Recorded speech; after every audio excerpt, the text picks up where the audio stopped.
Sejam louvados Jesus e Maria em nossos corações agradecidos. Querido irmão, querida irmã, seja muito bem-vindo. Esse é o nosso programa Caminho do Céu. Quero pedir um favor a você. Ajude o Padre a evangelizar. Curta o nosso vídeo, compartilhe e faça com que essa meditação chegue ao maior número de pessoas. Quero hoje meditar com você o evangelho que ouvimos neste domingo. Trata-se do Evangelho de São Lucas, capítulo 11, versículos de 1 a 13. Neste Evangelho, nós já temos um primeiro ponto que, para mim, é muito importante e me chama muito a atenção. Logo no versículo 1, diz assim: Jesus estava rezando num certo lugar. A primeira coisa que me chama a atenção é o seguinte: Jesus é Deus, mas por que Jesus, sendo Deus, reza? Às vezes nós temos a ideia de pensar a oração apenas numa perspectiva utilitarista, ou seja, eu rezo para conseguir alguma coisa, eu rezo para ter alguma coisa. E é verdade que a oração é o meio pelo qual nós alcançamos graças. E Deus mesmo, Ele estabeleceu a oração como um meio eficaz, um modo eficaz para que cada um de nós alcance da parte de Deus as graças. Mas a principal finalidade da oração é que eu tenha um relacionamento com Deus. Não sei se você já experimentou isso na sua vida, pensar numa pessoa que só se aproxima de você quando quer alguma coisa.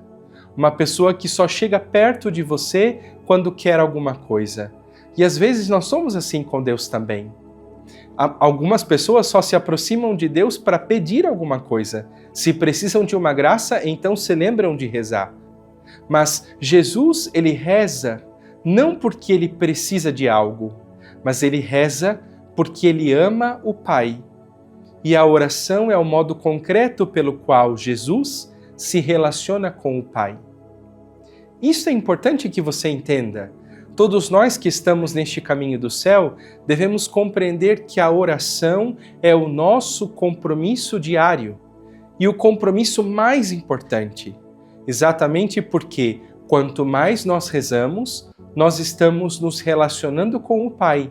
E este relacionamento com o Pai é que sustenta a nossa vida, sustenta o nosso coração. E diz aqui o Evangelho: Jesus estava rezando num certo lugar. É interessante ver que em todo o Evangelho de São Lucas, Jesus é por excelência o homem da oração. Jesus reza o tempo todo e muitas vezes amanhece em oração. Exatamente porque o coração de Jesus ama o Pai. O coração de Jesus quer estar unido ao Pai.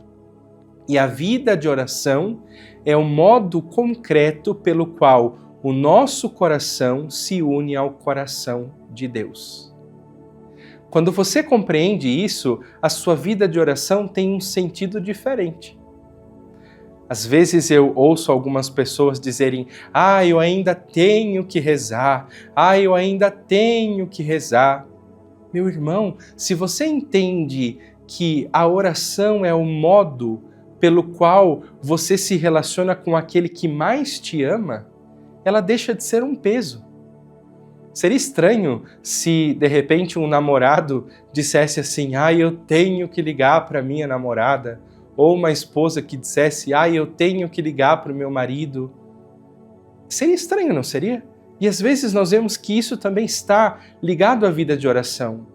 Eu tenho que rezar. A oração tem que ser a nossa alegria, porque se é por meio da oração que o nosso coração se une ao coração de Deus, nisso deve estar a nossa alegria. Então, que bom que eu posso rezar. Que bom que Deus me espera nesse momento de oração, que bom que eu posso me encontrar com Ele.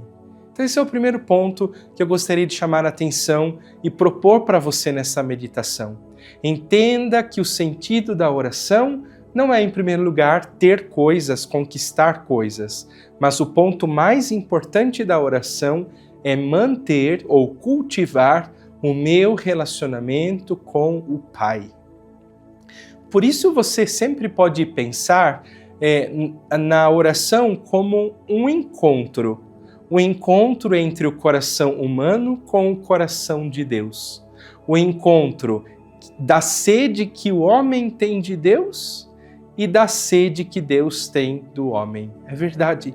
Se nós temos desejo de Deus, muito mais verdade é que Deus tem desejo por cada um de nós. Depois disso, diz assim o Evangelho: quando terminou, um dos seus discípulos pediu-lhe: Senhor, ensina-nos a rezar. Este pedido é um pedido interessante. Por quê?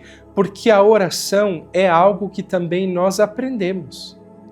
É claro que uma criança, ela nasce emitindo sons, mas aos poucos ela vai aprendendo a falar.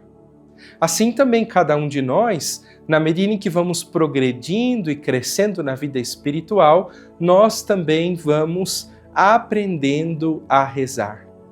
E como é que nós aprendemos a rezar? Convivendo com pessoas que têm vida de oração.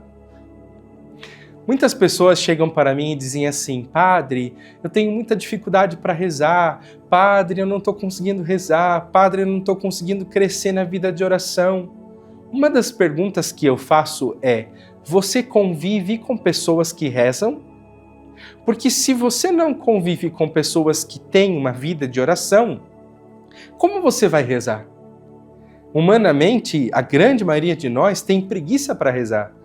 A grande maioria de nós, quando fala em rezar, já dá coceira, já dá sono, já dá assim uma agitação interior. Então, para que eu possa me tornar uma pessoa de oração, eu preciso conviver com pessoas de oração. Porque na medida em que eu convivo com essas pessoas que rezam, que se relacionam com Deus, que buscam a Deus, a própria presença delas vai me direcionando na vida de oração. A própria postura delas também vai me conduzindo, vai me fazendo entender o que é de fato a vida de oração. Existe uma experiência que todo mundo deve fazer na vida, que é visitar um mosteiro. Quando você entra em um mosteiro, automaticamente você é levado para Deus. Existe ali, chegando em Aparecida, em Roseira, um mosteiro dedicado à Sagrada Face. Maravilhoso, um lugar de oração, um lugar de silêncio, um lugar de contemplação. E quando você entra em um mosteiro, automaticamente você é levado para Deus.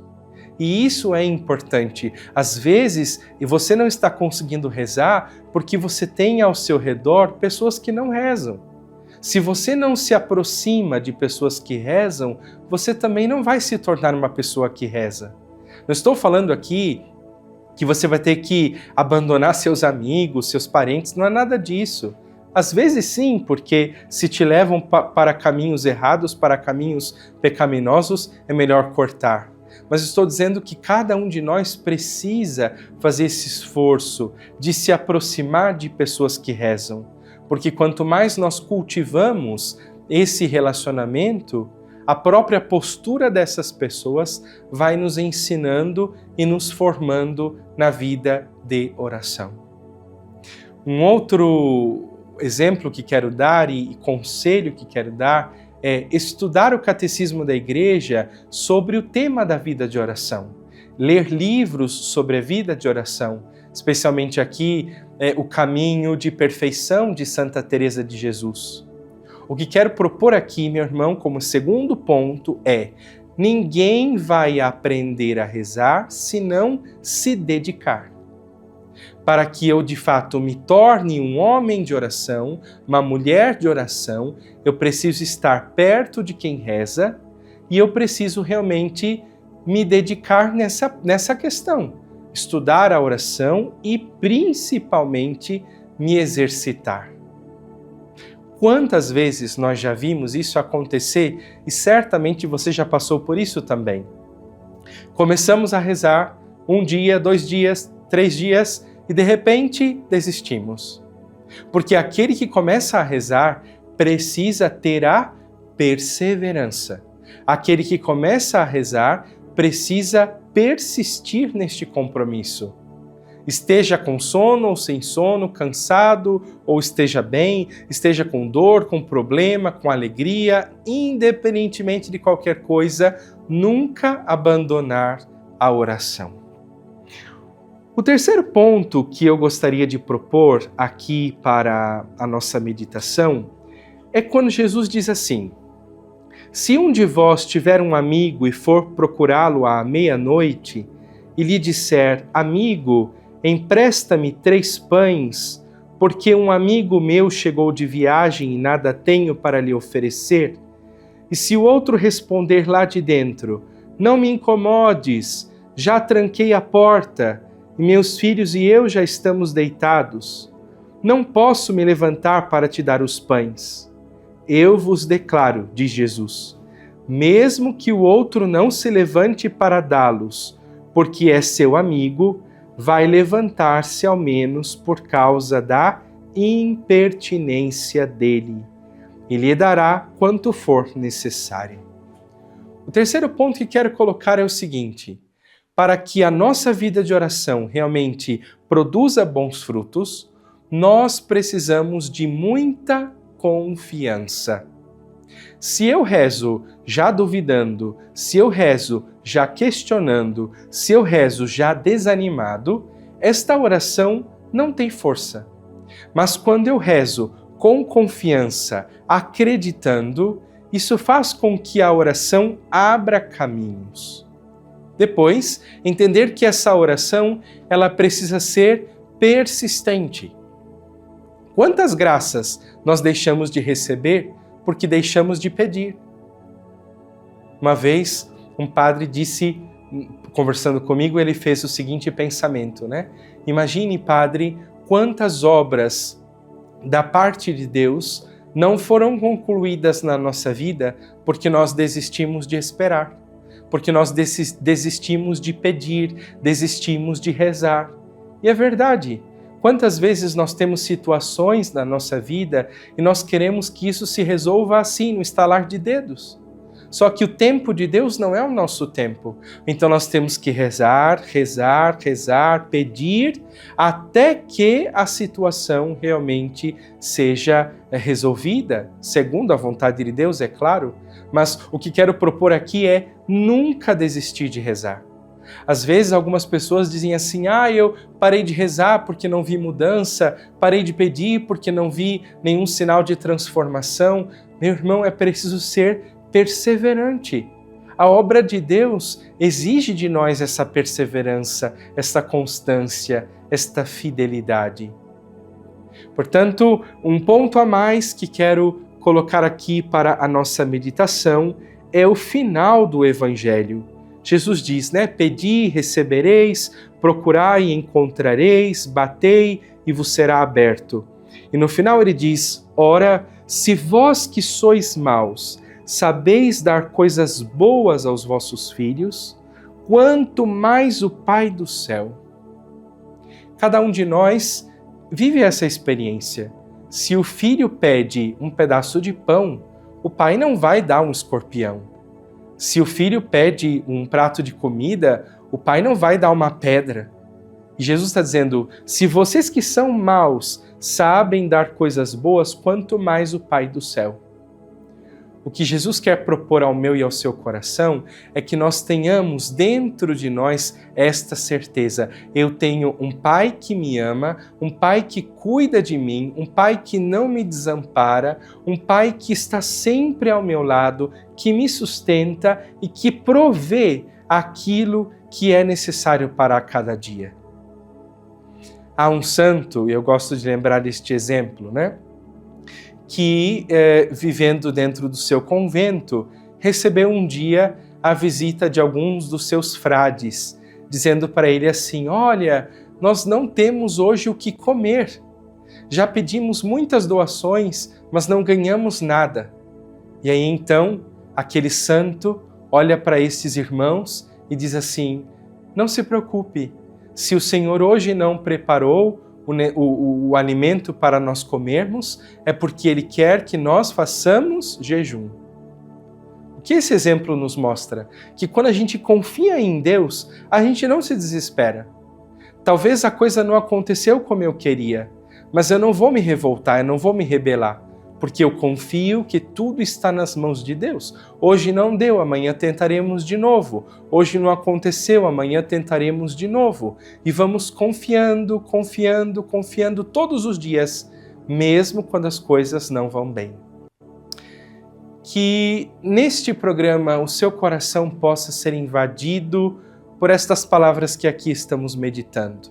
Que eu e você nos tornemos homens e mulheres de oração, que possamos crescer na amizade com Deus, que possamos confiar na graça de Deus e seguir em frente, ainda que nós tenhamos que enfrentar obstáculos, provações e dificuldades. Que o Senhor nos ajude.